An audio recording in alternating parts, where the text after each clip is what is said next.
All right, guys, this next guest I feel like is a mythical figure in the underground scene. I feel like when you say his name, they start playing the heavenly trumpets. Strange Famous Records, Mr. Sage Francis, man.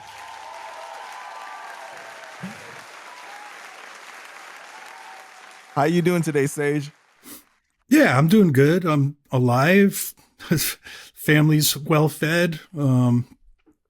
Preparing for tour and a new album. I'm constantly stressed and I deal with anxiety, but it's like, pain management every single day. It's just my day-to-day life. So honestly, things are good. They're not worse.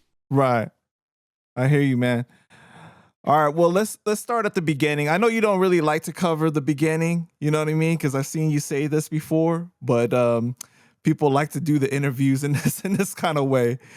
So I got to do it this way. So you're born in Miami. How long do you live in Miami for before you moved to Providence? 2 months. My mom and dad were from Rhode Island. They were living in Florida. And once they had me, they just made plans to go back to family. So, I was raised in Rhode Island and, I've only been to Miami one other time since then. So, wow. And you're an only child, right? I am my mother's only child. Yes. Okay. So that's how I was raised because my father wasn't in the picture after a couple of years. So your dad ends up leaving after a couple of years of your parents being together? Yeah. I mean, my first memory was my mom kicking him out of the house and him laughing at her. And then they tried to co-parent. And then eventually I mean, this is a conversation I need to have with my mom, but I remember a lot of how it went down, but she basically kidnapped me. Well, she's my mom, but she took me away from him in a way where he couldn't find us because he had an older son with another woman who the woman did the same exact thing and took her older son away from him so he could never find my older brother. So during your whole life, you never really had a relationship with your biological father? He ended up finding me because I was living under another name. That's why he wasn't able to find me for quite some time.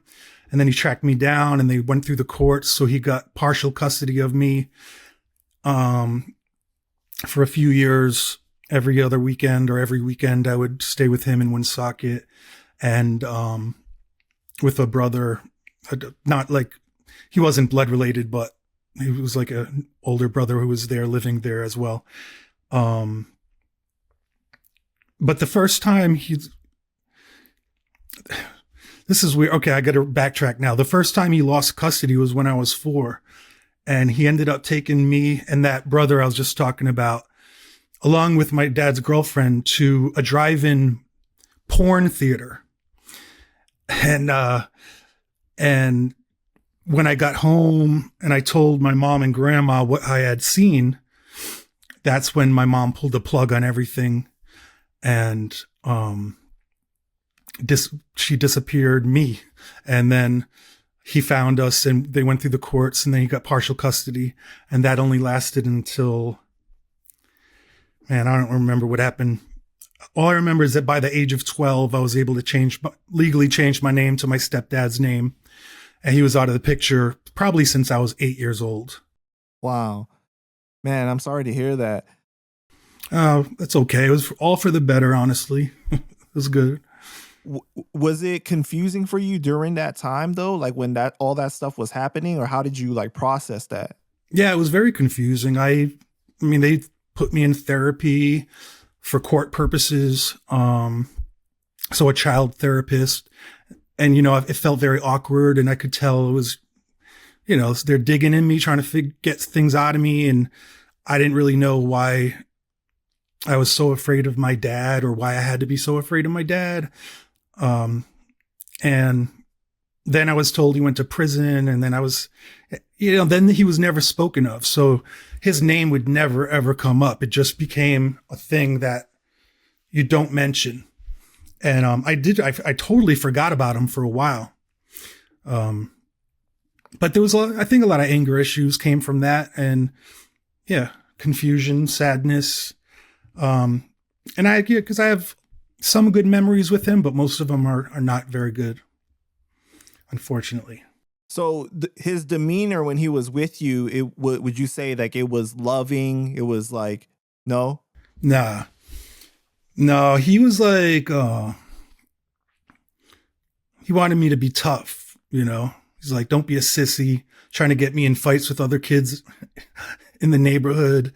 Taught me how to shoot a gun, and I didn't like shooting the gun because the recoil would hurt my shoulder, and he'd laugh at me. And it just was never loving. It never was like, I literally don't think he ever told me he loved me, but he used me as like a chip against my mom. Like he only wanted to, be a thorn in her side.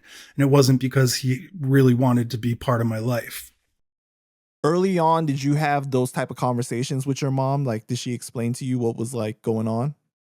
Not really, nah. No. I think it just was understood that, you're better off not having him in your life. Let's try to keep it that way. She moved my stepdad in when I was 3 or 4.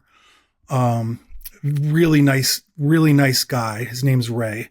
And he raised me. He was like my little league coach. He was heavily involved. He got me involved in all different types of stuff. And I'm very lucky to have had him in my life. It gave me a blueprint for what I ended up doing later on in my life, later in adult life. Right.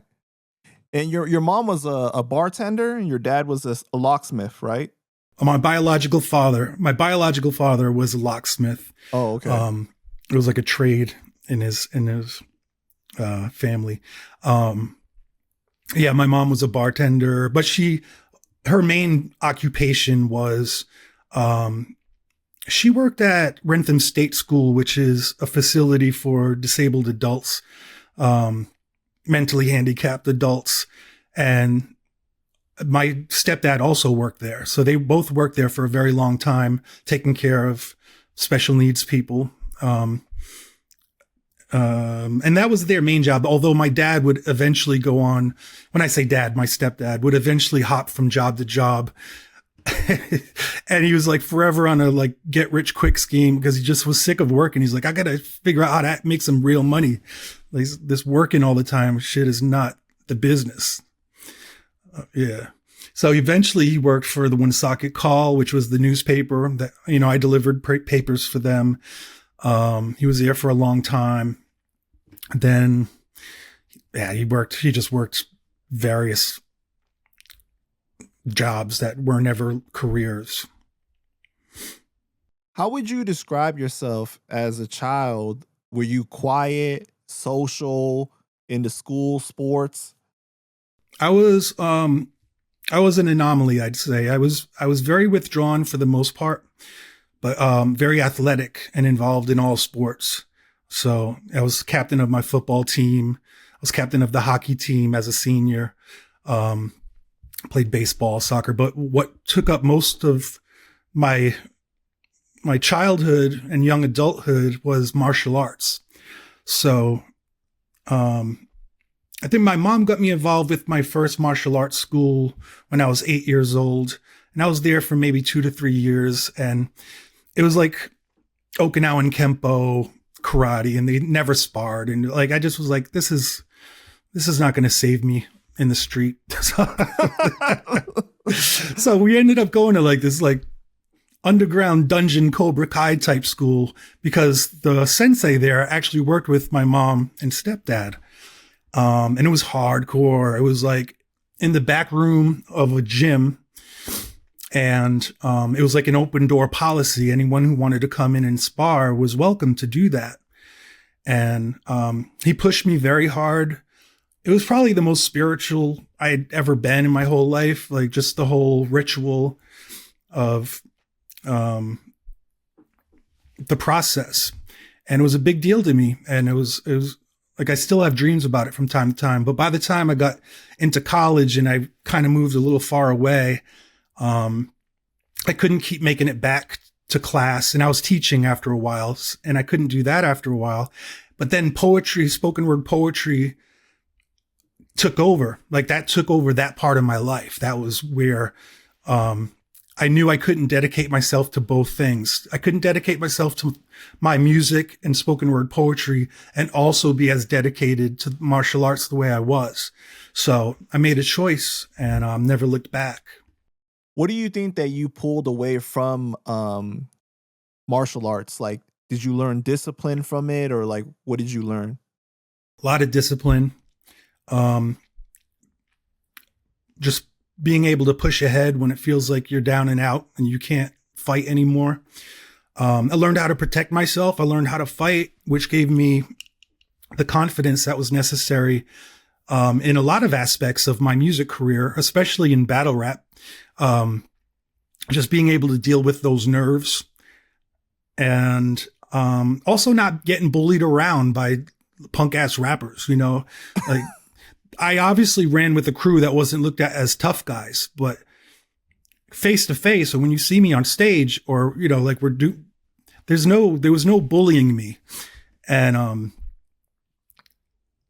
it was funny because I could just feel the confidence. I was like, I want you to understand, if something goes down, it's not going to happen the way you think it's going to happen, and I think I gave off that vibe well enough where people just never really mess with me. There's been a few occasions, but there was never like a targeted, continued targeting event on me.